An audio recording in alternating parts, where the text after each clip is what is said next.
కారులో కూర్చొని 100 కిలోమీటర్ల వేగంతో వెళ్తుంటే ఎలా ఉంటుంది? గాల్లో తేలినట్లుగా ఉంటుంది. మరి గాల్లోనే 100 కిలోమీటర్ల వేగంతో దూసుకెళ్తుంటే ఎలా ఉంటుంది? ఈ ఫ్లయింగ్ కార్ లాగా ఉంటుంది. ఏంటి గాల్లో కారు ఎగరడమా అని ఆశ్చర్యపోకండి. వినడానికి విచిత్రంగా ఉన్నా ఇది నిజం.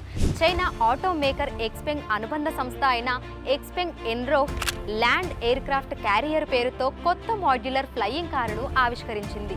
2 మాడ్యూళ్లను కలిగిన ఈ కారును 15వ China international aviation and aerospace ఎగ్జిబిషన్లో ప్రదర్శించింది. ఈ 2 మాడ్యూళ్లలో ఒకటి మదర్షిప్, ఇంకొకటి ఎయిర్ క్రాఫ్ట్. మదర్షిప్ 5.5 మీటర్ల పొడవు, ఎత్తు వెడల్పు 2 మీటర్లు, 1000 కిలోమీటర్లకు పైగా రేంజ్ ఇస్తుందని, అదేవిధంగా 10,000 యూనిట్ల వార్షిక సామర్థ్యాన్ని కలిగి ఉంటుందని ఈ సంస్థ చెప్తోంది. ఈ కారు ఒకేసారి 5-6 విమానాలను సపోర్ట్ చేయగలుగుతుందంట. 18 నిమిషాల్లోనే దాదాపు 30% నుంచి 80% వరకు ఒక విమానాన్ని చార్జ్ చేయగలుగుతుందట.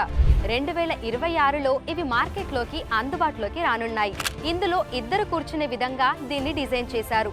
టేక్ ఆఫ్ అదేవిధంగా ల్యాండింగ్ కూడా స్మూత్గా అయ్యే విధంగా దీన్ని డిజైన్ చేశారు. దీని ఖరీదు $2,80,000, అంటే మన ఇండియన్ కరెన్సీలో $2,36,28,192 ఏమో గుర్రం గాల్లోనూ ఎగరొచ్చు అన్నట్టు ఇకపై గాల్లో కార్లు కూడా ఎగురుతాయన్నమాట.